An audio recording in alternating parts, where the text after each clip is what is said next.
So first we will see that what is the method of stretching. Stretching जो है basically वो हमारी health के लिए बहुत ज़रूरी होती है as it improves flexibility and prevents injury. हमारी बॉडी के जो मेजर मसल्स होते हैं उनकी स्ट्रेचिंग करना भी बहुत ज़रूरी होती है, जो कि प्रमोट करते हैं हमारे हेल्दी ब्लड फ्लो को और फ्लूइड एक्सचेंज को। हम अपने मसल्स की जो स्ट्रेचिंग है वो क्यों करते हैं, मतलब क्या बेनिफिट्स मिलते हैं हमें उससे? हमारी फ्लेक्सिबिलिटी इंक्रीज होती है, रेंज ऑफ मोशन इंक्रीज होता है, हमारी परफॉर्मेंस फिजिकल एक्टिविटी में इंक्रीज होती है, ब्लड फ्लो मसल्स में इंक्रीज होता है और पोस्चर जो है हमारा वो इम्प्रूव होता है। सो हैमस्ट्रिंग मसल की स्ट्रेचिंग करने से पहले हमें पता होना चाहिए कि हैमस्ट्रिंग मसल प्रेजेंट कहाँ पे होता है। राबिया पीछे वाली स्लाइड करो। हैमस्ट्रिंग मसल जो है वो हमारे बैक ऑफ थाई में प्रेजेंट होता है। इसके थ्री मसल्स होते हैं, सेमी टेंडिनोसस, सेमी मेम्ब्रेनस और बाइसेप्स फेमोरस, जो कि हमें हेल्प करते हैं लेग को स्ट्रेट करने में, बैक करने में और नी को बेंड करने में। हैमस्ट्रिंग मसल जो है वो उसमें जब मसल्स टाइट हो जाते हैं या किसी कोई भी इंजरी कॉज हो जाती है, रिस्क नी पेन में हो जाता है या मसल स्ट्रेन हो जाता है, लाइक मसल इम्बैलेंस हो जाते हैं, मसल टाइटनेस हो जाती है, मसल फटीग में चले जाते हैं, तो हम उसके लिए स्ट्रेचिंग करवाते हैं हैमस्ट्रिंग मसल्स की। नेक्स्ट,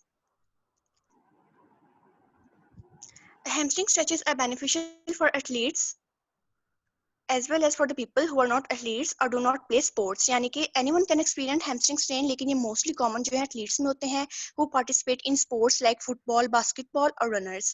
इसकी जो पेन है वो बेसिकली हमारे जो थाई पे, बैक ऑफ थाई है वो उधर होती है और बुटक पे होती है जब हम इवन वॉक कर रहे हों या लेग को स्ट्रेच या बेंड कर रहे हों।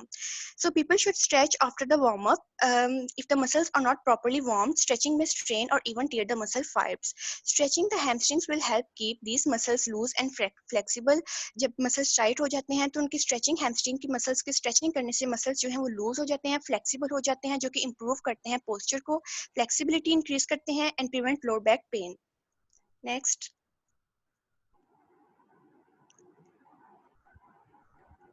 best hamstring stretches. Hamstring stretches will help keep the muscles loose and flexible and mobile.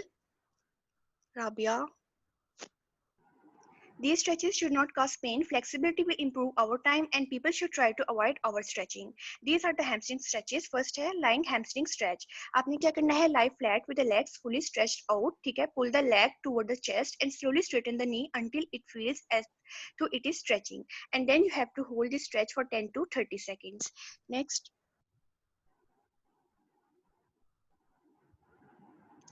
Next second आ जाती है हमारे पास lying hamstring stretch using a strap. ठीक है, आपने क्या करना है? Lie flat with the legs fully stretched out, then you have to hold the strap in both hands, keep the left leg extending on the ground with the foot flexed, this should push the thigh and calf toward the floor.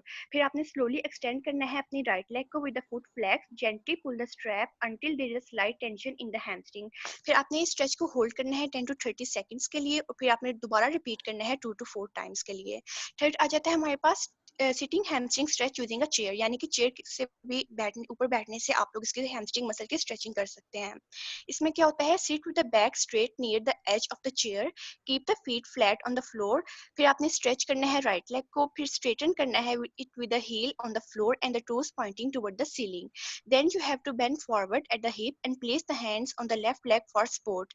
इसमें आपने sure करना है कि आपकी जो spine है ना वो बिल्कुल न्यूट्रल पोजीशन में होना चाहिए। Then you have to hold stretch for 10 to 30 seconds और फिर आपने रिपीट करना है इस प्रोसीजर को 2 to 4 टाइम्स के लिए। नेक्स्ट, अब हम देखते हैं कि इसकी हैमस्ट्रिंग स्ट्रेचेस करने से हमें कौन कौन से बेनिफिट्स मिलते हैं। लास्ट आ जाती है हमारे पास स्टैंडिंग हैमस्ट्रिंग स्ट्रेच। इसमें आपने स्टैंड करना है upright with the spine in a neutral position, place the right leg in front of the body with the foot flex, the heel pushed into the ground and the toe pointing toward the stretch. Gently lean forward and place the hands on the straight leg. Keep it in a neutral position. आपका spine जो है वो neutral position में होना चाहिए और आपने hold करना है स्ट्रेच को 10 to 30 सेकंड्स के लिए, फिर आपने रिपीट करना है 2 to 4 टाइम्स के लिए। नेक्स्ट, अब हमें देखना है कि इससे हमें क्या बेनिफिट्स मिलते हैं। हैमस्ट्रिंग स्ट्रेचिंग करने से हमारा पोस्चर इंप्रूव होता है, preventing lower back pain, injuries जो है वो रिड्यूस होती हैं और हमारी फ्लेक्सिबिलिटी इंप्रूव होती है। अब हम देखते हैं कॉफ मसल्स, इसकी स्ट्रेचिंग कैसे करते हैं। कॉफ मसल्स जो हैं वो कहाँ प्रेजेंट होते हैं, back of your lower leg पे, ठीक है। It is made up of two muscles, gastrocnemius और सोलियस मसल्स होते हैं कॉफ मसल्स में, ठीक है। ये मसल्स जो हैं एक्ट करते हैं to stabilize your feet and ankle, और ये बहुत इंपॉर्टेंट रोल भी प्ले करते हैं जब हम वॉक कर रहे हों या जंप कर रहे हों। सो कॉफ मसल्स देखते हैं क्या है। Cough muscles tightness can cause other aches and pains and mess with your squat form too.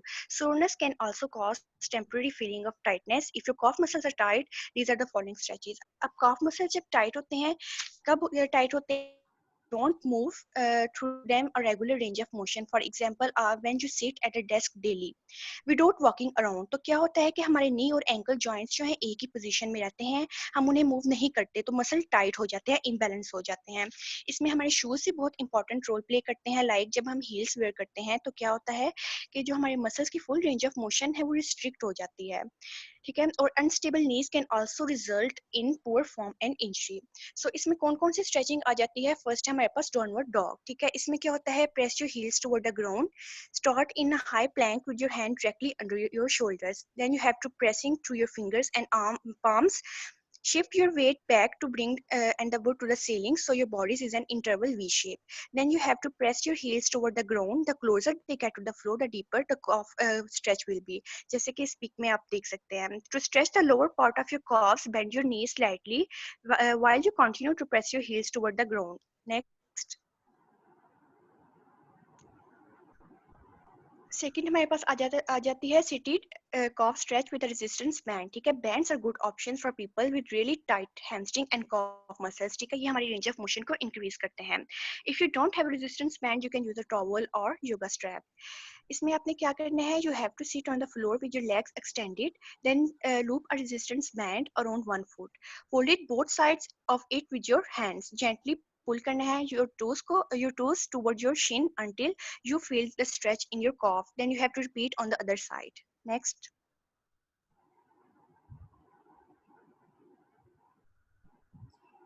Third आ जाती है हमारे पास heel deep stretch.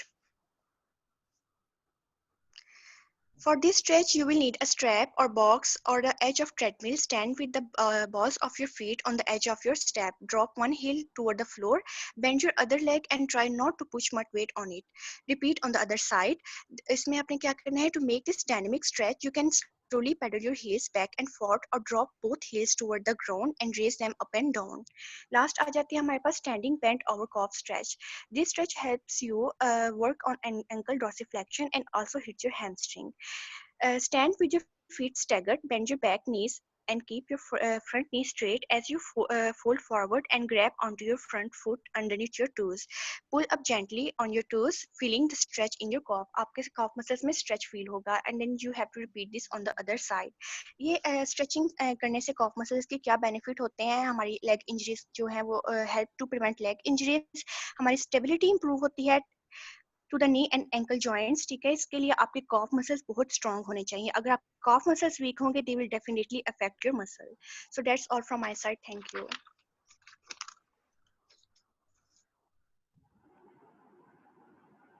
The next student. Afaq screen share कर दो प्लीज। सर मेरी भी प्रेजेंटेशन मैं भी दे दूं आज? दे दें 1 by 1 करें, 1 बजे तक का टाइम है। Okay sir. अस्सलाम वालेकुम। मरियम पहले मैं कर लूं? अली मेरी वो एक्चुअली बैटरी इशू है, लाइट नहीं है तो मेरा फोन ना चलो ठीक है, आप कर लें पहले। Okay thank you. सर मैं दे दूं? देख लें जिसने देनी है, जिसका लाइट का इशू है वो पहले दे दे। ये कौन है? सर आप सर मैं दे दूं? चलें जिसने देनी है दे दो आप। मरियम अफजल आप दे दो या राबिया जाहिद आप दे दो। सर मेरा एक्चुअली बैटरी लो है, लाइट भी नहीं है तो मैं चाह रही हूँ कि इससे पहले फोन बंद हो जाए तो दे। ठीक है मरियम आप दे दें। Maryam start. Assalamualaikum. My name is Mariam Afzal and the topic I'm going to present is precautions and contraindications to aquatic exercise. First of all, precautions होते हैं क्या? Precautions कोई भी measure होते हैं जो एडवांस में लिया जाता है किसी dangerous चीज को प्रिवेंट करने के लिए, ठीक है, ताकि वो फ्यूचर में हैपन ना हो, ठीक है। So moving on to precautions of aquatic access. First, we need to use our best clinical judgment when we have patient with these conditions. जिनमें आता है abnormal blood pressure, ठीक है, angina or other cardiac contributions and limited vital capacity. Vital capacity क्या होती है? ये total amount होता है air का जो exhale होता है maximal inhalation के बाद, ठीक है. ब्लड प्रेशर के लिए हम क्या करेंगे? हम मॉनिटर करेंगे उस पेशेंट को जिसको इश्यू है एबनॉर्मल ब्लड प्रेशर का एक्यूट एक्सेस पहले. और अगर हमारे पेशेंट को एंजाइना है या अदर कार्डियक कंस्टिट्यूशन है या पल्मोनरी वाइटल कैपेसिटी है, तो हमें सबसे पहले उसको कंसिडर करना होगा कि वो अपने फिजिशियन से एक अप्रूवल लेकर आए, ठीक है. उसके बाद आप नेक्स्ट करो. For patients with neurological dysfunction, the following precautions must be considered. Multiple sclerosis, controlled seizures, bladder or bowel incontinence, diabetes and multiple sclerosis क्या होती है? कंडीशन होती है जो हमारे ब्रेन को स्पाइनल कॉर्ड को अफेक्ट करके causing wide range of potential symptoms, जिसमें प्रॉब्लम्स आती हैं विजन की, आर्म की, लेग मूवमेंट की, सेंसेशन की या बैलेंस की. और सीजर्स क्या होते हैं? ये कंट्रोल सीजर्स होते हैं जो आप मेडिसिन से कंट्रोल हो जाते हैं. फिर बाउल इनकॉन्टिनेंस क्या होता है? वो is the loss of bowel control होता है जो आपको unexpectedly stool pass causing you to pass stool unexpectedly. उसके बाद पेशेंट जो है मल्टीपल स्क्लेरोसिस को वो वाटर टॉलरेट नहीं कर सकते, वो 88 degrees due to the increase fatigue जो वाटर की वार्म की वजह से कॉज हो जाती है. तो इसके लिए भी फिजिशियन का अप्रूवल ज़रूरी होता है उनको एक्वाटिक एक्सरसाइज कराने से पहले. अगर किसी की कंट्रोल सीजर्स की हिस्ट्री है तो उस पेशेंट के लिए भी फ्लोटिंग डिवाइस जो है वो हर वक्त जो है वो रिकमेंडेड होती है एक्वाटिक थेरेपी में. और अगर किसी को ब्लैडर और बाउल इनकॉन्टिनेंस है तो उसके फर्स्ट ऑफ ऑल हम लोग को देखना होगा कि उसके रिस्क और बेनिफिट्स क्या हैं, ठीक है. फिर उसके बाद देखना होगा कि वो पेशेंट जो है वो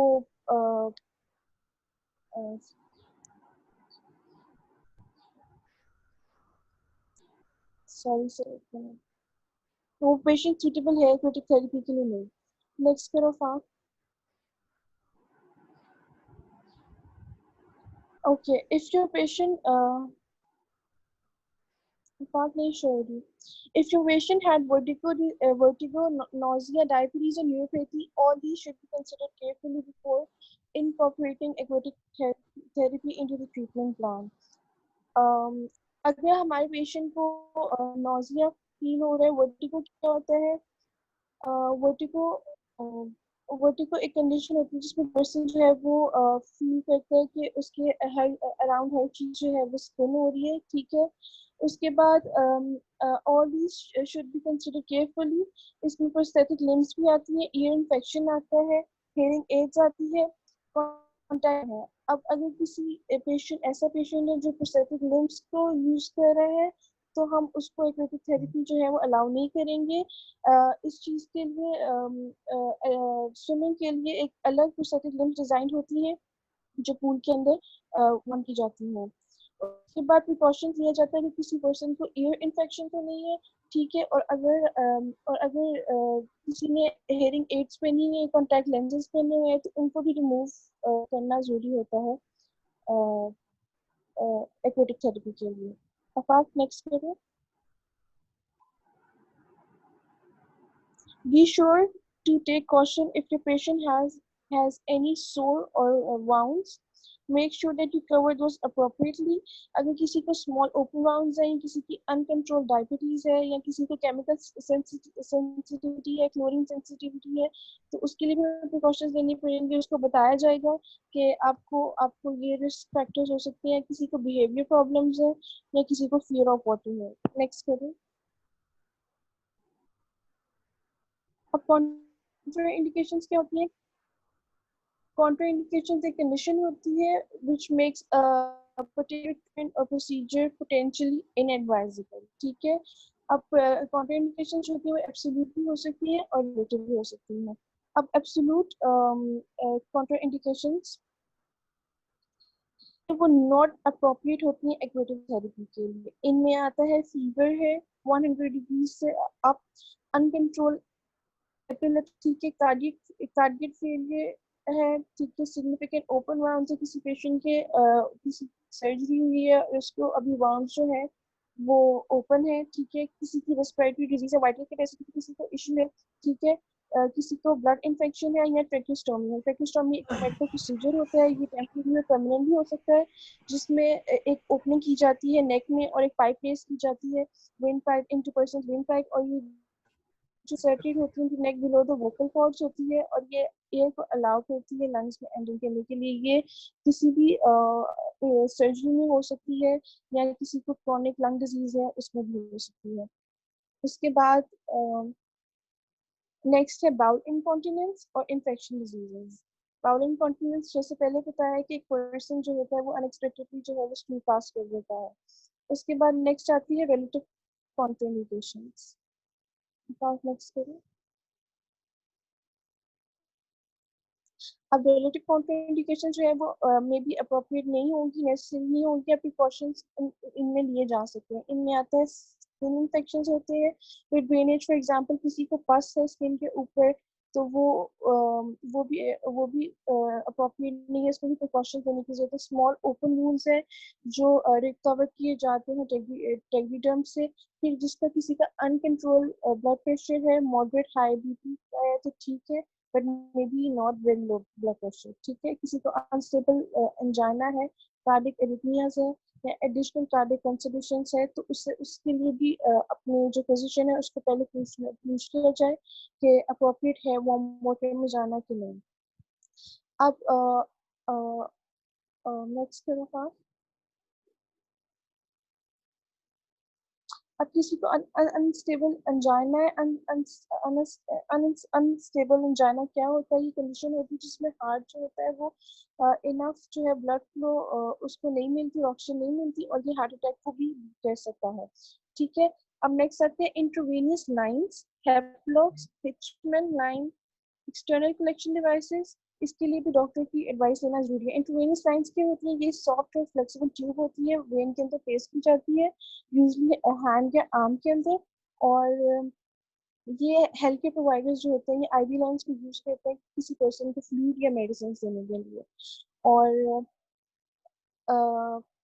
हैप्लॉक्स जो होते हैं ये एक सेलाइन लॉक होता है, ठीक है, और ये भी एक कैथेटर होता है, इंट्रावेनियस कैथेटर होता है जो पेरिफेरल वेन के अंदर होता है, जो फ्लश विद इसमें सेलाइन वाटर के साथ फ्लश किया जाता है, ठीक है, और उसको बाद में उतार दिया जाता है, ठीक है। अब किसी को सेरेब्रल हेमरेज है, ठीक है, उसको एटलीस्ट 3 वीक्स तक जो है वो वेट करना होगा एक्वेटिक थेरेपी के लिए ताकि उसकी जो ब्लीडिंग है वो सीज हो जाए।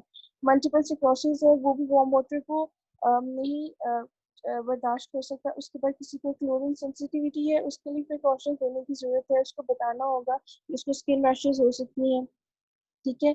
अब किसी में एब्सेंस ऑफ कफ रिफ्लेक्स है तो उसको भी मॉनिटर करना होगा क्लोजली एक्वेटिक थेरेपी के लिए। किसी को डिजीनेस है, वर्टिगो है तो may need to keep eyes open और clients gives feedback। वर्टिगो क्या होता है? वर्टिगो एक सिम्टम होता है rather than condition, ठीक है। ये एक सेंसेशन होती है जिसमें आपको फील होता है कि आपके अराउंड जो एनवायरनमेंट है वो मूव कर रही है, स्पिन हो रही है, ठीक है, और इससे जो होता है बैलेंस रखना बहुत मुश्किल हो जाता है। और किसी को अगर बिहेवियर प्रॉब्लम्स है, इनअप्रोप्रिएट फिजिकल या वर्बल और सेक्सुअल बिहेवियर, तो उसमें भी जो है प्रिकॉशन लेने की जरूरत है। Thank you so much, this is all from my side.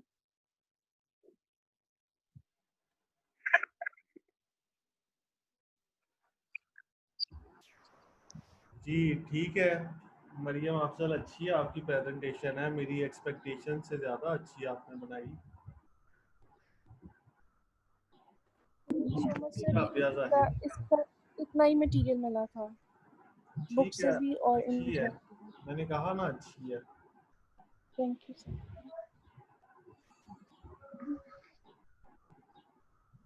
Play करके रोटेट कर दे मोबाइल को। सर स्टार्ट करूं? करें करें करें। Assalamu alaikum. My name is Rabia Zahid and my topic is aquatic temperature and therapeutic exercises. Patient's impairments and interventions goal determine the water temperature selection. The air temperature should be 3 degrees Celsius higher than the water temperature for patient comfort. Cooler temperature is for higher intensity exercises, and a warm temperature for mobility and flexibility exercises and for muscle relaxation exercises. Temperature regulation. Water conducts temperature 24 times faster than air. If the patient is moving through the water and molecules are forced past through the patient, patients cannot maintain core temperature during immersion exercises at temperature less than 25 degrees Celsius. Exercise at temperature greater than 37 degrees Celsius may be harmful for patients. Mobility and functional control exercises. The temperature should be for exercises is 26 to 35 degrees Celsius. Therapeutic exercises performed in water may be beneficial for patient with acute musculoskeletal injuries because of effect of relaxation, elevate pain threshold, and decrease muscle spasms. Aerobic conditioning. Temperature is between 26 to 28 degrees Celsius. Cardiac training and aerobic exercises should be performed in water. Temperature is between 26 to 28 degrees Celsius. This range maximum exercise efficiency and increase muscle stroke volume and decrease heart rate. Pools for aquatic exercises. Pools for aquatic exercises is vary in shapes and size. The room in which pools are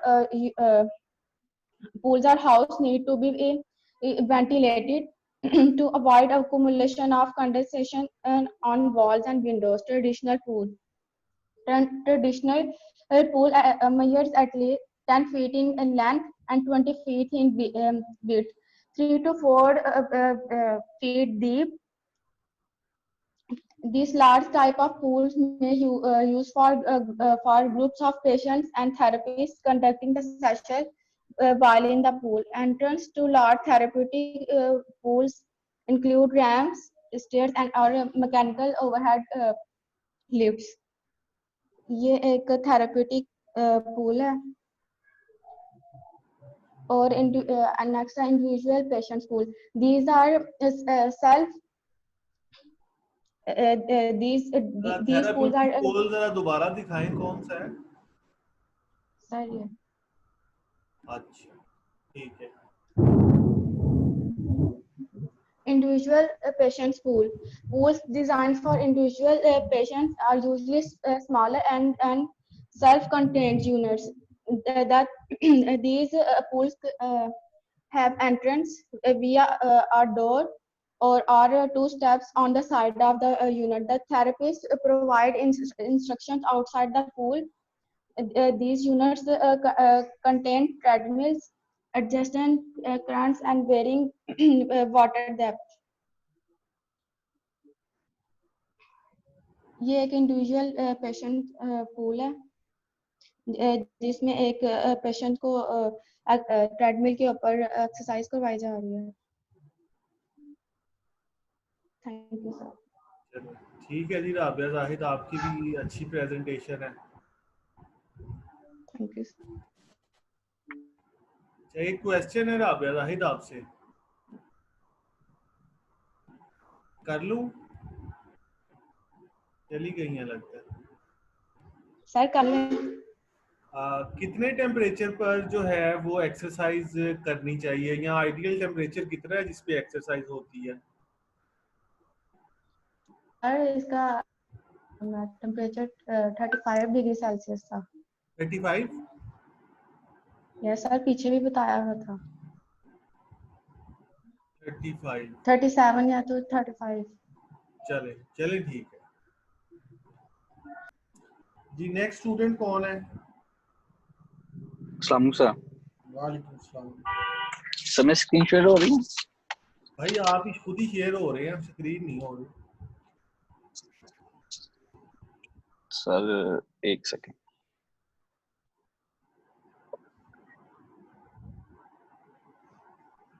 sir मैं Fock को send कर देता हूँ क्योंकि मेरा ऐसे नहीं show कर रहा, अभी इंटरनेट इशू चल रहा बेशक था। मुझे व्हाट्सएप सेंड कर दें या मेल कर दें, जैसे आपकी। चलें सर मैं आपको कर देता हूँ। व्हाट्सएप कर दें, मैं चलाई जाता हूँ, आप करिए। ठीक है सर, समन कर दिया।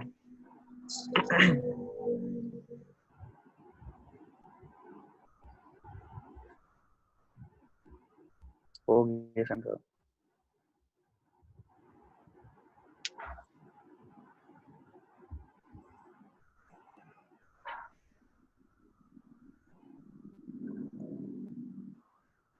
थोड़ा वेट करें, मैं अभी आपकी चला देता हूँ, ओके सर। डाउनलोड हो जाए।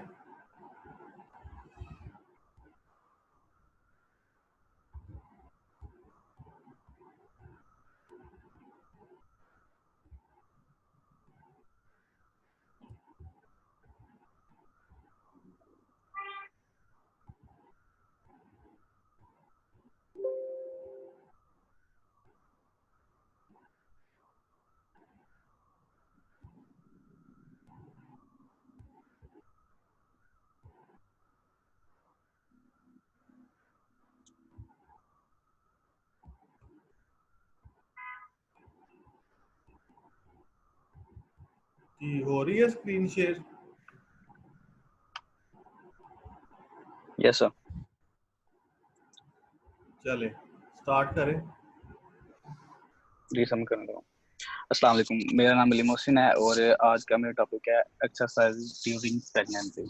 हम इसमें एक्सरसाइज जो ज़रूरी होती है प्रेगनेंसी के दौरान और हम इसे कैसे कर सकते हैं, क्यों करते हैं और कैसे करनी चाहिए, वो डिस्कस करेंगे आज। और इसमें काफ़ी लोग ये समझते हैं कि प्रेगनेंसी में एक्सरसाइज करने से जो है ना वो प्रीमच्योर जो डिलीवरी हो जाती है या बेबी की, या वो होती है मेम्ब्रेन्स होती हैं रप्चर हो जाती हैं, इस तरह की कोई चीज़ें नहीं होती।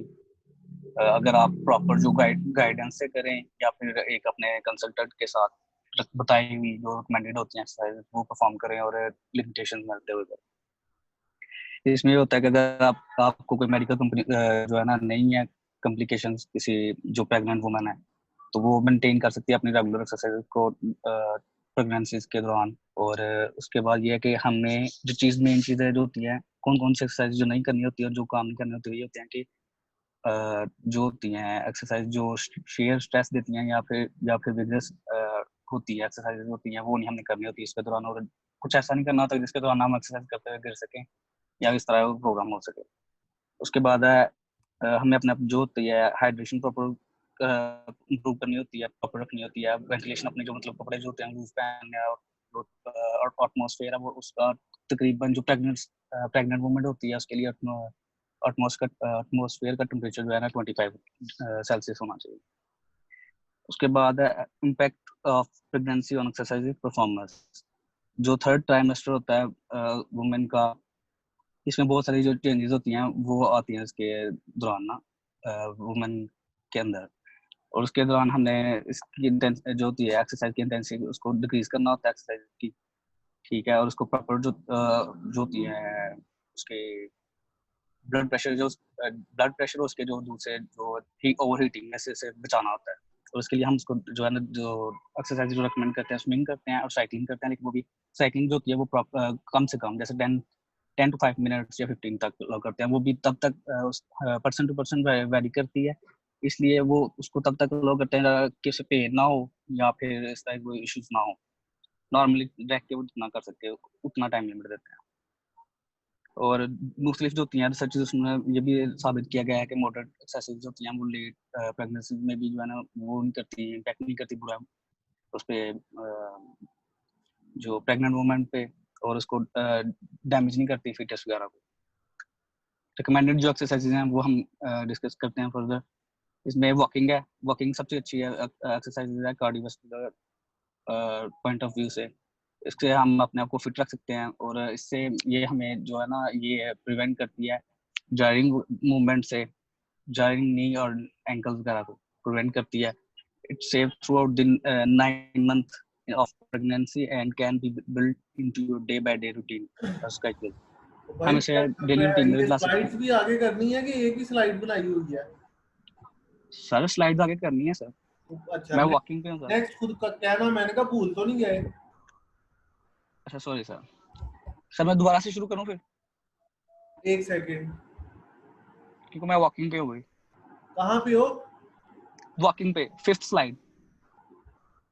अच्छा ठीक है।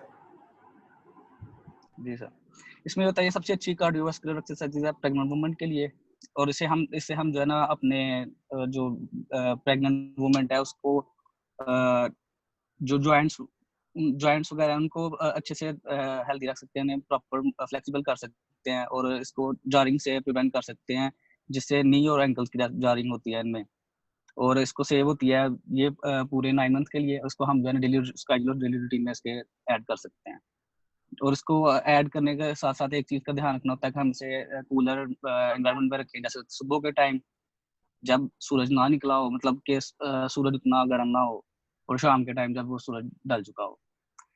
नेक्स्ट कर दें।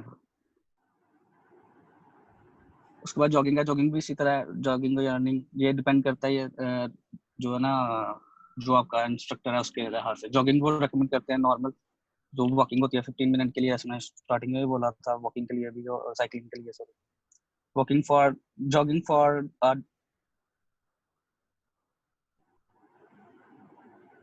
अली मोहसिन किसी ऐसी जगह पर चले जाए जहाँ पे जरा खुली जगह हो, ओपन स्पेस हो, सिग्नल्स अच्छे आ रहे हो। आपकी आवाज कट गई है।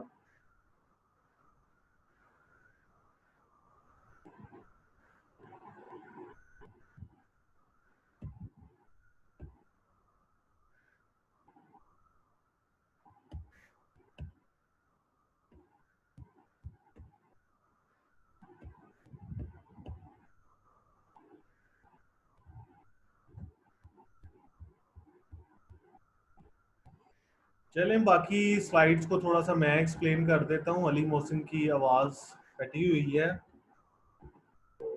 जॉगिंग स्लाइड जॉग आप कर सकते हैं। आई डोंट रिकमेंड के रनिंग, ठीक है, रनिंग थोड़ी हाई इम्पैक्ट में आ जाती है, तो इस पे एविडेंस को रिसर्च करना होगा कि रनिंग आप कर सकते हैं कि नहीं। वैसे मुश्किल है रनिंग करना, वैसे ही लड़कियों के लिए तो वैसे ही मुश्किल होता है, तो प्रेग्नेंट गर्ल को या कहा जाए कि रनिंग करें तो वो उसके लिए मुश्किल होगा। स्विमिंग डेफिनेटली की जा सकती है and it is the best exercise during pregnancy. I repeat, it is the best exercise during pregnancy. अगर आपको स्विमिंग आती है, क्योंकि आपके जो लोड है वो आर्म्स पे और लेग पे और एब्डोमेन पे वो नहीं पड़ता। लेकिन अगेन यहाँ पे वही चीज़ आ जाती है, अवेलेबिलिटी। स्विमिंग पूल की अवेलेबिलिटी आपके कंट्री में नहीं है, इतनी कॉमन चीज़ नहीं है स्विमिंग पूल। सिर्फ जो पॉश एरियाज हैं वहाँ पे इसकी फैसिलिटी है, और वो भी बहुत एक्सपेंसिव है। कम से कम इसकी जो मंथली चार्जेस हैं वो 9-10,000 तो पड़ जाते हैं इजीली, जो अच्छे पूल्स हैं। Obviously that is not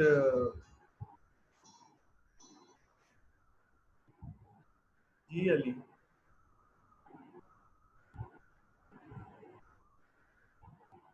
चलो कोई बात नहीं, मैं आपकी प्रेजेंटेशन दे रहा हूँ, आपके हिस्से भी दे रहा हूँ, ठीक है। ठीक है कोई बात नहीं, मैंने बता दिया है, ठीक है। मैं स्लाइड्स थोड़ी सी पढ़ रहा हूँ, ठीक है।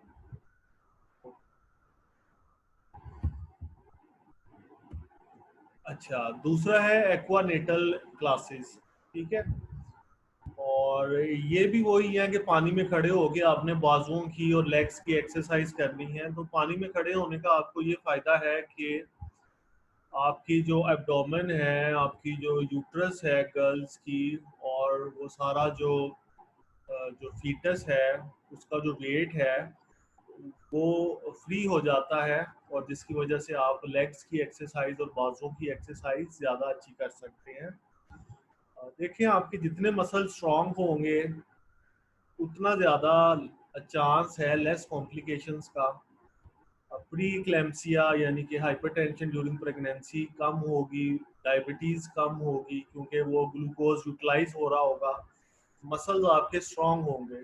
जो मसल्स आपके जब स्ट्रांग होते हैं तो जब 280 डेज पूरे होते हैं तो ऑक्सीटोसिन हार्मोन जब रिलीज होता है तो वो मसल्स की कंट्रैक्शन करता है ड्यूरिंग लेबर, और उससे आपकी जो नॉर्मल डिलीवरी है उसको वो इन्हांस करता है। अदरवाइज आपके मसल्स वीक हैं, आप किसी कॉम्प्लिकेशन में चली जाती हैं या कोई हाइपरटेंशन हो जाती है तो वो फिर ऑन द स्पॉट डिसीजन लेना पड़ता है for C section which is a major surgery. ठीक है, और उसमें आपकी लाइफ रिस्क भी हो जाता है, आपका भी और बेबी का भी। ठीक है, तो योगा एंड स्ट्रेचिंग, ये भी दोनों एक्सरसाइजेज आपने अंडर सुपरविजन करनी होती हैं, योगा भी और स्ट्रेचिंग भी। स्ट्रेचिंग आपने देखनी है, आप अपनी काफ की स्ट्रेचिंग कर सकते हैं, बिग मसल ग्रुप्स की। ठीक है, आप अपने हैमस्ट्रिंग की स्ट्रेचिंग कर सकते हैं स्पेशली, और फिर आप अपनी बैक के जो मसल्स हैं, स्पाइन के एक्सटेंसर्स हैं, उनकी स्ट्रेचिंग कर सकते हैं। ठीक है, प्रोन नहीं आपने लेटना। ठीक है, आफ्टर सेकंड ट्राइमेस्टर आपने प्रोन नहीं लेटना, दैट इज कॉन्ट्रा इंडिकेशन। तो ये आप नोट कर लीजिए कि बिग मसल्स की मसल ग्रुप्स हैं उनकी आप स्ट्रेचिंग कर सकते हैं, और योगा इज सिंपल। सर किस ट्राइमेस्टर में प्रेग्नेंट वुमेन को एक्सरसाइज कराते हैं? एक सेकंड होल्ड कीजिएगा। हेलो जी, वालेकुम सलाम। चलिए आप फिर स्टार्ट करें आप फिर। कहाँ से? हाँ, योगा एंड स्ट्रेचिंग पे हूँ तो उधर से आप स्टार्ट करें।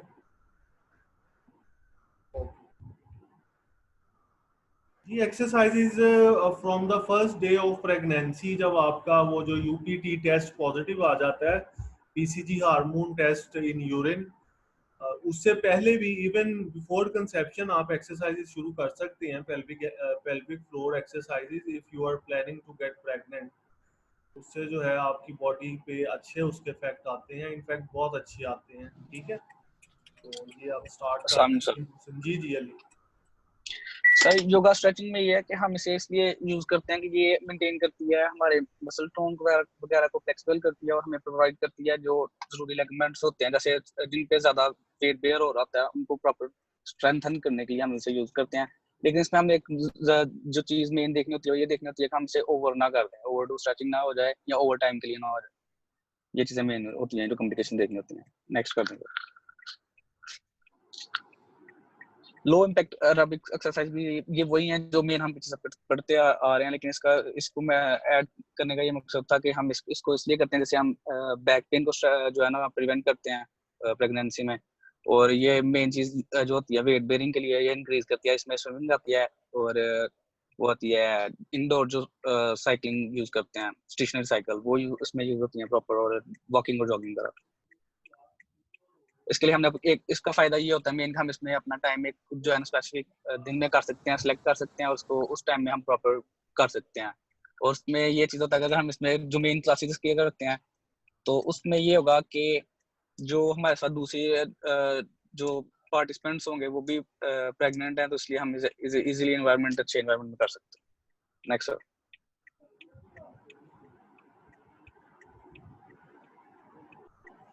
हेलो जी अली मोहसिन, जी सर, नेक्स्ट कर चले। कंट्रा इंडिकेशंस में ये है pregnancy induce hypertension, premature rupture of membrane, preterm labor during the previous or current pregnancy, incompetent cervix, और persistent second और third semester bleeding। persistent जी सर, persistent। जो भी प्रेजेंटेशन बनाते हैं, जो वर्ड्स लिखे होते हैं, तो उनका तलफ्फुज़ जरा एक दफा देख लिया करें कि क्या है, इंटरनेट से या डिक्शनरी से। सर वो देखा था, लेकिन इशू ये है कि मैं बाहर हूँ तो थोड़ा सा सभी मुझे देख रहे हैं कि ये बंदा क्या कर रहा है, तो इसलिए थोड़ा सा कोई बात नहीं। जी sir. Sir pregnancy induce hypertension में ये होता है कि ब्लड प्रेशर इंक्रीज हो जाता है, इससे प्रिवेंट करने के अंदर रखना होता है, और एक्सरसाइज करते हुए ये ध्यान रखना होता है कि वो ज़्यादा देर के लिए ना हो, जिसकी वजह से हमें ये प्रेगनेंसी इंड्यूस हाइपरटेंशन चला जाए पेशेंट। प्रीमेच्योर ऑप्शन ये होता है कि ब्रेन की जो है ना वो रप्चर हो जाती है, जिसकी वजह से वो प्रीमेच्योर बर्थ हो जाती है। इसे भी प्रिवेंट करने के लिए हमें सही में रखना होता है। प्रीमेच्योर करंट प्रेगनेंसी में भी यही होता है, प्री टर्म लेबर वही जो है वो बर्थ जो है पहले होते टाइम पीरियड से, क्योंकि वो विगरस एक्सरसाइज वगैरह कर रहा होता है पेशेंट, उसे पता नहीं होता। और इनकम्पिटेंट सर्वैक्स में ये होता है कि सर्वैक्स जो है ना वो लूज होता है, वो प्रॉपर अपने जो है ना जगह पे वापस नहीं आया होते, मसल्स जो हैं वो स्ट्रेंथन नहीं होते, जिसकी वजह से जो है ना इनकम्पिटेंट सर्वैक्स की वजह से वो प्रीमेच्योर बर्थ हो जाती है, उसकी तरफ चला जाता है। थर्ड ट्राइमेस्टर ब्लीडिंग में भी वही कॉन्ट्राइंडिकेशंस हैं कि जो ब्लीडिंग है वो ब्रेन जो रप्चर होती है उनकी वजह से होना स्टार्ट हो जाती है। और इंट्रायूट्राइन ग्रोथ रिटार्डेशन में ये होता है कि जो ग्रोथ हार्मोन है वो रिलीज होना शुरू हो जाता है, वो प्रॉपर जितना चाहिए होता है उतना नहीं होता, उससे एक्सीड कर जाता है। नेक्स्ट करना सर। क्रोनिक हाइपरटेंशन में और थायराइड फंक्शन एब्नॉर्मलिटी में भी और कार्डियक डिजीज और वस्कुलर डिजीज, ये भी इसकी मेन कंट्राइंडिकेशन है। ये भी एक्सरसाइज के ओवरडू करने की वजह से यहाँ पे जो करने से मना किया होता है वो करने से होती हैं। सर इसको भी एक्सप्लेन करना। थोड़ा सा एक्सप्लेन कर दिए करें। एक्चुअली अली मोहसिन आपका जी जी टॉपिक थोड़ा सा मुश्किल है, इसमें फिजियोलॉजी सर भी इन्वॉल्व है और वो भी जी जी जी चीज का आइडिया है। ठीक है, आप नेक्स्ट करें। ठीक है सर, नेक्स्ट करो। रिकमेंडेशन में ये है कि हम जो है ना उसकी स्ट्रेस को जो है ना मिनिमाइज करने के लिए, थर्मल इफेक्ट को मिनिमाइज करने के लिए हम ये कर सकते हैं कि वो जो उसकी हीट लॉस है वो प्रॉपर रखें उसका, पेशेंट सॉरी प्रेग्नेंट वुमन का, और उसको आउटसाइड जो एनवायरनमेंट में जो हमने देना है या इनर एनवायरनमेंट देना है वो टेम्परेचर सेट हो, कंट्रोल एनवायरनमेंट हो। उसके बाद इंटेंसिटी होती है वो ड्यूरेशन वगैरह प्रॉपर दी जाए, और फ्रीक्वेंसी जो होती है एक्सरसाइज की वो टाइम लिमिट वगैरह ये टू जेड हम उसे प्रॉपर रखें, और उसका मॉनिटरिंग करते रहें टाइम टू टाइम, ये एक्सीड ना करे जो हमारे पास आ रहा है patient, sorry pregnant woman. Next sir. जो भी एक्सरसाइज वो कर रहा है पेशेंट, उसको हमने ये एक चीज जो मेजर अपने ध्यान रखना है कि जो अगर पेशेंट को हमने स्पाइन लाइन में जो दी है एक्सरसाइज वो स्पाइन लाइन में ही करे, वो एब्डोमिनल रीजन पे जाके ना करे, स्पाइन लाइन में रहते हुए करे, और सेम टाइम पीरियड में हो और प्रोलॉन्ग टाइम पीरियड में ना करे, जो हमने टाइम ड्यूरेशन सेट किया है उसमें करे। अच्छा, और इसमें उसके आपने बाद आप कह कुछ रहे हैं, लिखा हुआ कुछ है कि exercise performed in the supine position are sir देख लें, यानी कि सुपाइन पोजीशन में वो एक्सरसाइज ना करें, जबकि आप कह रहे हैं कि supine sir position spine position में करने का मतलब एक मैंने 2-3 सोर्सेज से देखा था, उधर उन्होंने लिखा था कि स्पाइन पोजीशन में कर सकते हैं, लेकिन वो उसमें ये होगा कि वो उस टाइम जो है वो स्विमिंग पूल में कर रहा हो। अच्छा, चलें ठीक है। जी सर, जी सर। और मोशनलेस स्टैंडिंग भी होगी, इसे हम जो है ना उसमें भी कर सकते हैं, मोशनलेस स्टैंडिंग, और स्विमिंग पूल में भी कर सकते हैं, और आर्म बाहर भी कर सकते हैं, लेकिन ज्यादा देर के लिए नहीं हम कर सकते, उसे प्रॉपर टाइम लिमिट दी जाएगी 10 मिनट, जब तक वो पेन महसूस ना करे, वो मतलब पेन रहते हुए, फील फ्री रहते हुए वो कर सके, उतना से दिया जाए। उसके बाद है कि अगर किसी को मेडिकल जो है नहीं है, क्या कहते हैं, सर्जरी वगैरह या कोई और चीज पहले से नहीं है, तो उसके हम जो है ना से ये करेंगे कि अवॉइड करेंगे, जो है अगर नहीं है तो हम उसे प्रॉपर वो दूसरे देंगे, और अगर उसे है हुई है तो विगरस जो एक्सरसाइज है वो भी मना कर देंगे उसे। विगरस एक्सरसाइज ऐसे भी मना है, और ऐसे पेशेंट के, ऐसे पर्सन के लिए ज्यादा केयर की जाएगी। ठीक है, thank you, that's all from my side. अच्छा, क्लास में आपको एक मैसेज पास ऑन करना चाहता हूँ, स्पेशली सीआर को और जीआर को, कि सुन रहे हैं सीआर जीआर, आफाक एंड जी सर। जी। वो ये मैसेज है कि एग्जाम पॉलिसी में उन्होंने एक पॉइंट लिखा हुआ है कि जो आपका प्रोजेक्ट होना है उसके लिए स्टूडेंट्स का 3 का ग्रुप होगा। 4 का ग्रुप होने के लिए क्लास की 60 जी की सर। स्ट्रेंथ चाहिए, ठीक है। तो उसके लिए to be on the safer side, ठीक है, मैं आपको प्रोजेक्ट का फॉर्मेट इजी करके दे दूंगा, तो आप 3-3 के ग्रुप बनाएं। ये ना हो कि ऑन द स्पॉट में आपका रिजल्ट सबमिट करवाऊं तो वो कहें कि ये आप 4 का ग्रुप कैसे बना हुआ है, ये तो 3 का बनना है। तो वो फिर स्टूडेंट्स के लिए प्रॉब्लम हो जाएगी और वो फिर अवार्ड लिस्ट में आपको इमरजेंसी बेसिस पे जो प्रोजेक्ट्स हैं वो बनाने पड़ेंगे। और तो ठीक है, तो अकल का और जी सर। तकादा यही है कि आप लोग 3-3 के ग्रुप्स बनाओ। जाहिर है आपने पहले 4-4 के 5-5 के ग्रुप्स भी थे, लेकिन तब आप ऑन कैंपस थे। तो अब आप ऑफ कैंपस हो तो 3-3 के ग्रुप बनाओ। मैंने फॉर्मेट बना लिया हुआ है, मैंने आपके जो प्रोजेक्ट्स हैं उनका, तो वो मैं जल्दी आपसे वो शेयर करूंगा। और वो इजी प्रोजेक्ट्स होंगे आपके, कोई रिकमेंडेशंस होंगी, कोई कम्युनिटी गाइडलाइंस होंगी, कोई प्रिकॉशंस होंगी, इस तरह की चीज़ें होंगी थेराप्यूटिक से रिलेटेड। तो ये आप नोट डाउन कर लें कि आप 3-3 के ग्रुप्स बनाएं और आपके 10 प्रोजेक्ट्स मैं आज बना लूँगा। जिस तरह मैंने आपकी असाइनमेंट ये प्रेजेंटेशन के टॉपिक्स बनाए हैं, इसी तरह मैं आपको आपके जो प्रोजेक्ट्स हैं उनका फॉर्मेट और उनके टॉपिक्स मैं आपको दे दूंगा। जब आप कैंपस में आएंगे तो आप अपने ये जो ऑनलाइन प्रोजेक्ट्स हैं इनको चार्ट पे भी या 3D या 2D भी कन्वर्ट कर सकते हैं। तो ये आपके लिए एक एडिशनल बेनिफिट होगा। तो वो चार्ट आपका डिस्प्ले हो जाएगा आपके नाम, रोल नंबर और ग्रुप के साथ। मार्क्स आपको मिल गए होंगे ऑनलाइन ही, ठीक है। तो ये थोड़ी सी चीज़ थी जो मैंने आपसे शेयर करनी थी जी सर।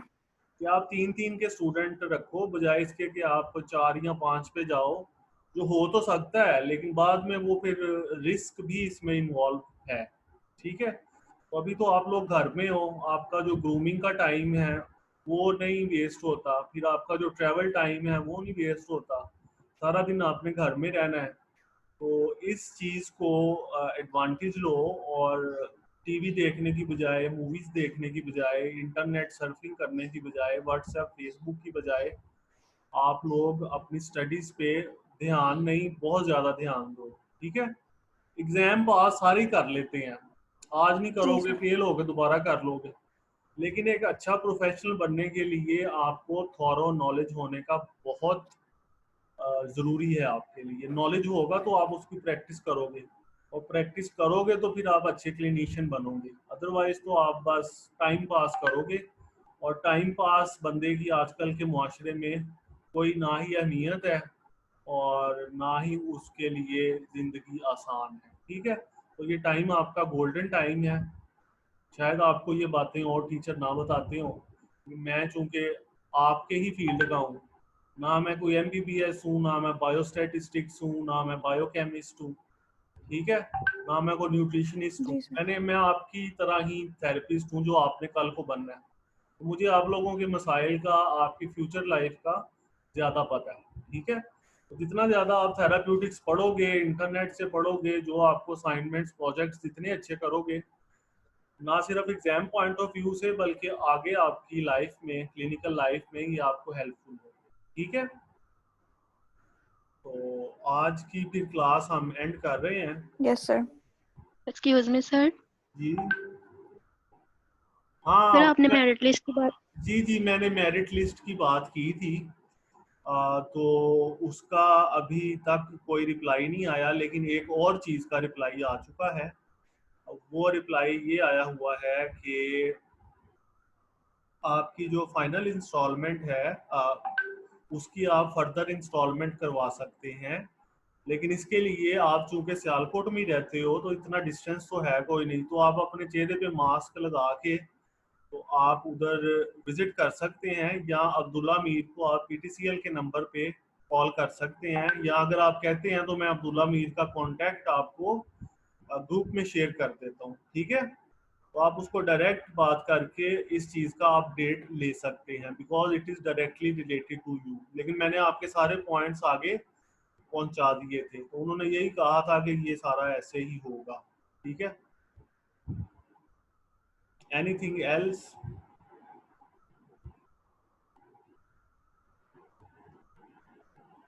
चले ठीक है। अगर जिन स्टूडेंट्स की प्रेजेंटेशंस रह गई हैं वो अपना नाम मुझे बता दें, तो कल का कोई हम टाइम रख लेंगे। आज आपका ओपन बुक एग्जाम है, ये जरा मैंने इजी फॉर्मेट में रखा है, जस्ट आपको एक झलक दिखाने के लिए कि ये कैसा होता है ओपन बुक एग्जाम।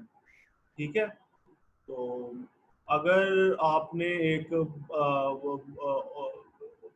इंटरनेट से भी सर्च आउट करोगे तो आपको इसका बारे में काफ़ी इंफॉर्मेशन मिलेगी, लेकिन वो ज़रा डिफरेंट होते हैं, प्री प्लान्ड होते हैं। तो ये ओपन बुक एग्ज़ाम आपका प्री प्लान्ड नहीं था, this is only because of the prevailing pandemic.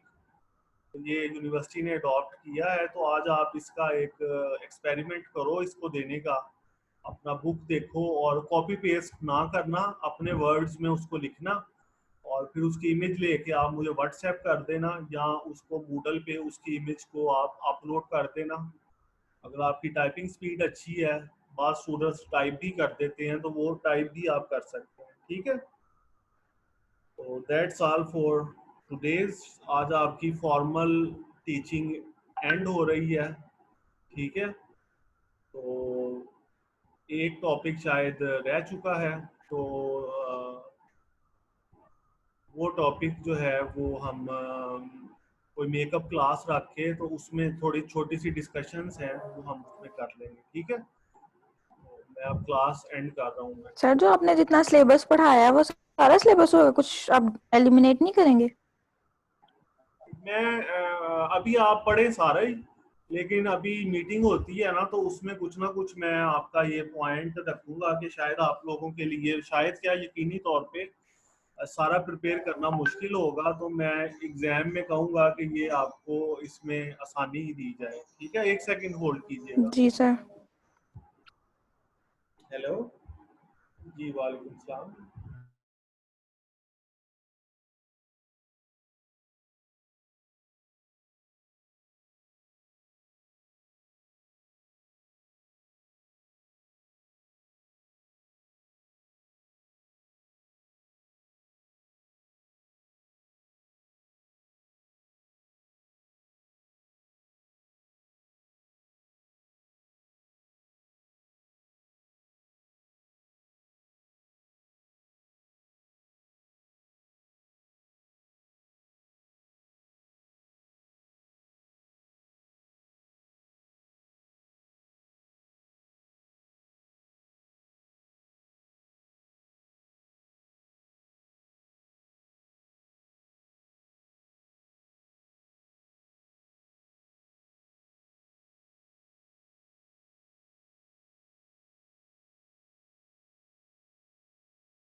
Ji class, sorry जरा मेरा बीच में थोड़ा फोन आ गया था। जी Sufiyan, if you have any question you can ask.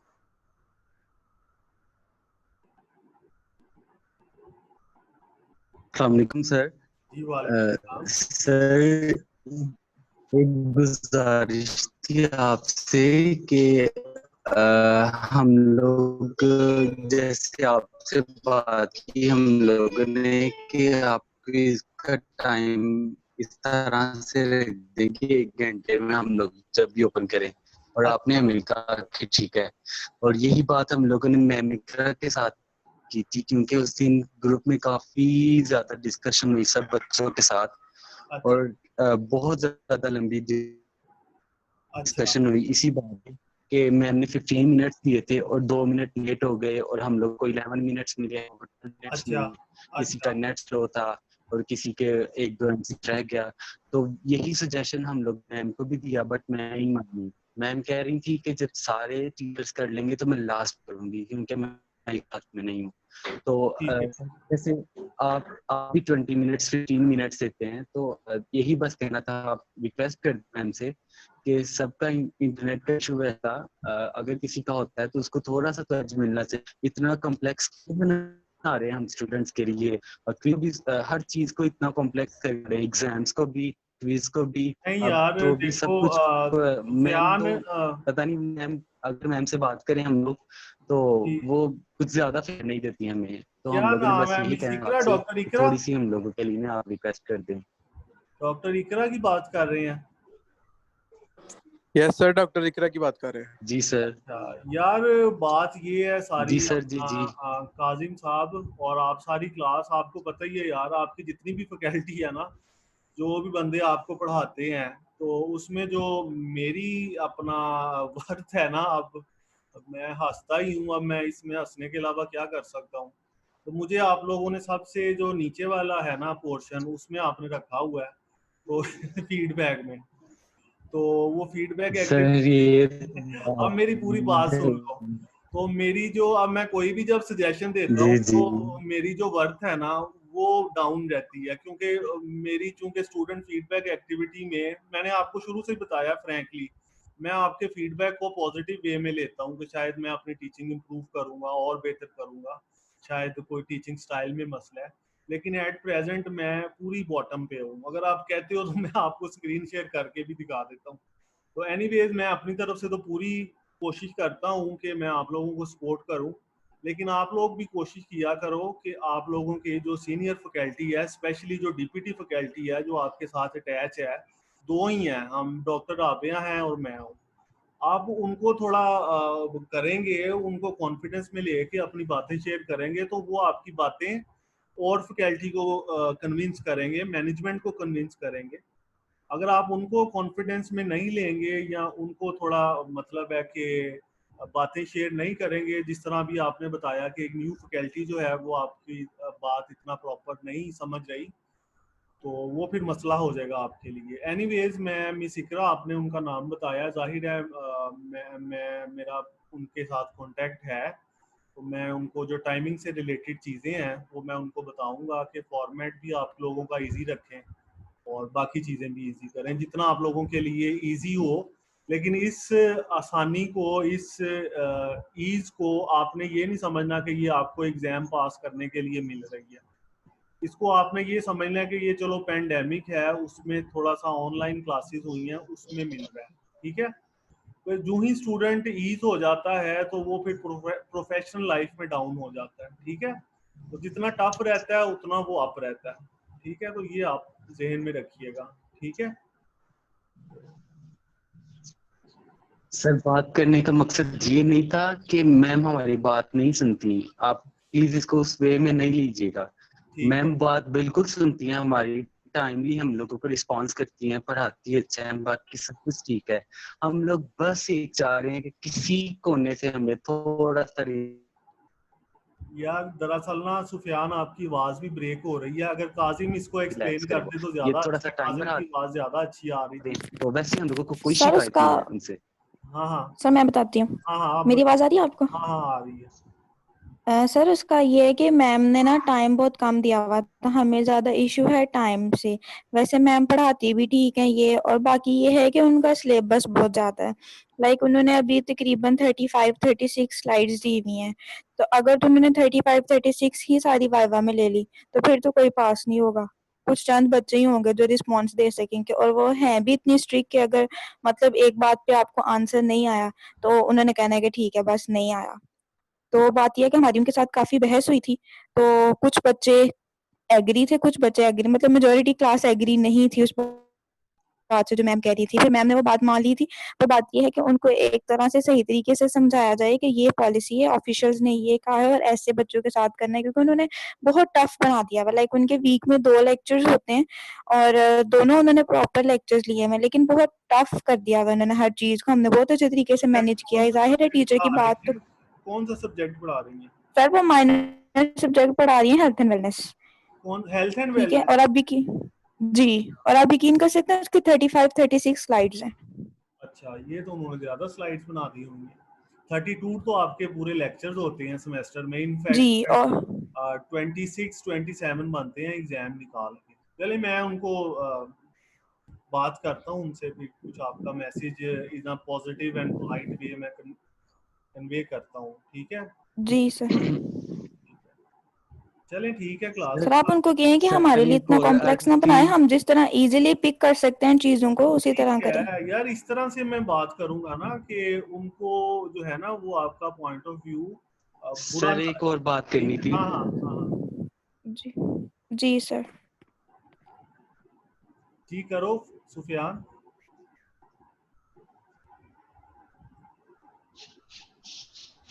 Sir जी सर यही कहना था कि जिस तरह हम लोग ऑन कैंपस आते थे तो हम लोग क्या करते थे, मिड्स देते थे, और वो मिड्स वाला हम लोगों का फाइनल में इंक्लूड नहीं था होता। तो अब तो हम लोगों के मिड्स नहीं हुए, पर हम लोग बस यही चाहते हैं। मेरी ये सजेशन है, मतलब मेरी किसी से भी बात नहीं, मेरा जो पर्सनल एक सजेशन है वो ये है कि अगर आप ऐसा कर दें कि जैसे कि आप फॉर एग्जांपल अगर हमारा प्रीवियस क्विज हुआ है तो उसमें अपने एक प्रेजेंटेशन दी, हम लोगों को 2 पीपीटी दी, तो 2 टॉपिक्स अगर उसका हम लोगों ने क्विज दिया है और हम उसमें पास हैं तो काइंडली वो नॉमिनेट कर दे फाइनल के लिए, चलें अगर ठीक है। ऐसा हो सकता है तो। अपना सुफियान अभी तो टाइम पड़ा है काफी ज्यादा आपके फाइनल टर्म में। मैंने आपको कहा है अभी आप पढ़ते हेलो रहे, तो जिन टॉपिक्स का आपने क्विज लिया है तो वो मैं कोशिश करूंगा कि वो किसी ना किसी तरीके से आपका स्किप करे, ठीक है? तो सर हाँ हाँ जो हमारा जो पेपर होगा वो तो ओपन बुक एग्जाम है ना, तो वो तो सर किसी तरीके से बंदा कर लेगा। हाँ लेकिन सर जो हमारा वाइवा है वो मुश्किल होगा। अब मैम लारेब ने हमें इस पॉइंट पे इजी किया है। उन्होंने हमसे कहा है कि अगर आपने ना पेपर्स के एग्जाम्स के बाद वाला जो वाइवा होना है तब ही देना है तो आपको पूरी बुक का देना पड़ेगा। लेकिन अगर आप लोग अभी दे दोगे मुझे 1 वीक के बाद वाइवा, तो उसमें सारा सिलेबस नहीं होगा। तो हम सब बच्चों ने यही बोला था कि हमें अभी देना है, हम बाद में इतना बर्डन नहीं ले सकते। तो सर इस तरह अगर जैसे हेल्थ एंड वेलनेस की बात है, हमारी 40+ स्लाइड्स हो चुकी हैं सर, वो वाइवा वो कैसे दिया जाए? एक तो सर आजकल सब घरों में सिचुएशंस बहुत अजीब बनी हुई हैं, सही बात ना है। पढ़ाई का वक्त लगता है, उसके अलावा सर टेंशन और सब कुछ सबके घर में प्रॉब्लम है। तो तो सर इसको मैनेज करना चाहिए क्योंकि हम ठीक है यार, ऐसा करो, ये आप लोग इतने ज्यादा पॉइंट्स कर रहे हो तो ये मेरे जेहन से निकलते जा रहे हैं। अब फायजा या जो है अपना नमरा इमरान, आप में से कोई स्टूडेंट ना अपने ये पॉइंट्स सारे एक फॉर्म में लिखो और मुझे भेज दो ताकि मैं इन पे वर्किंग स्टार्ट करूं। और ये नहीं कि मैं अपने सब्जेक्ट में फैसिलिटेट करूं आपको, या डॉक्टर लारेब करें या कोई और करें। तो सारे टीचर्स ही आपको एक फॉर्मेट में आपको अपॉर्चुनिटी हो परफॉर्म करने की, ठीक है? आपके लिए चीजें मुश्किल ना हो, कॉम्प्लिकेटेड ना हो, ठीक है जी? Yes sir. तो ये आप रिटर्न फॉर्म में मुझे आप कर दें तो ये ज्यादा अच्छा रहेगा। जी नमरा इमरान, आपने भी कुछ कहना है? सर मैंने यही कहना था कि जैसे यूनिवर्सिटी टाइमिंग होती थी 4 बजे तक, हाँ हाँ तो फिर उसके बाद जब हम लोग घर आते थे तो हम लोग बिल्कुल रिलैक्स होते थे, हाँ काम हाँ वगैरह हाँ कर। हाँ अब हाँ ये हाँ। होता है कि दिन में किसी भी टाइम 5 बज रहे हो, 6 बज रहे हो, 7, 8, 9, कोई मैसेज आ जाता है कि असाइनमेंट है, कोई ये आ जाता है कि ये ग्रुप्स हैं, ये प्रोजेक्ट के टॉपिक है, तो फिर हम जो पढ़ रहे होते हैं, पेपर की तैयारी कर रहे होते हैं, उससे भी ध्यान हट के हम लोग ग्रुप में चले नहीं जाते हैं, देखो मैसेजेस में। तो अगर नम्रा, आपकी जो क्लास टाइमिंग है ना वो तो 8:30 से 4 बजे तक ही है। उसमें तो अगर कोई टीचर आपको इससे ऊपर नीचे हो रहा है तो आपका राइट है प्रोटेस्ट करने का, आपका राइट है कि उस टीचर के बारे में आप हमें बताएं, ठीक है, ये तो कंफर्म है, ठीक है। इसके अलावा जो आपकी ऑनलाइन एक्टिविटी है, कोई ईमेल आ जाती है, कोई असाइनमेंट आ जाती है, आप देखें ना, कोई टीचर भी तो मीटिंग में बिजी हो सकता है, तो टीचर अगर लेट्स सपोज लेट फारिग हुआ है या कुछ हुआ है तो वो फिर अपने हिसाब से वो कहता है चलो मैं एक दिन पहले आपको वो टॉपिक्स बता दूं। सर फिर उससे 3 घंटे तक बात होती रहती है ना, वो बहुत डिफिकल्ट हो जाता है हमारे लिए। मैंने तो कोई आपको ऐसी असाइनमेंट वगैरह नहीं दी कि जो जिसका टाइम सर ड्यूरेशन। आपकी बात तो नहीं, जनरली बात कर रही हूँ। Yes sir. अच्छा चलेंगे, आप पॉइंट्स अपने लिख देना, तो वो फिर मैं इन पे अभी मीटिंग होती है तो मैं ये चूंकि आपके एग्जाम से डायरेक्टली रिलेटेड हैं तो ये जितनी जल्दी आप मुझे रिटर्न फॉर्म में दे देंगे तो ये मैं उन पे डिस्कशन कर लूंगा, ठीक है।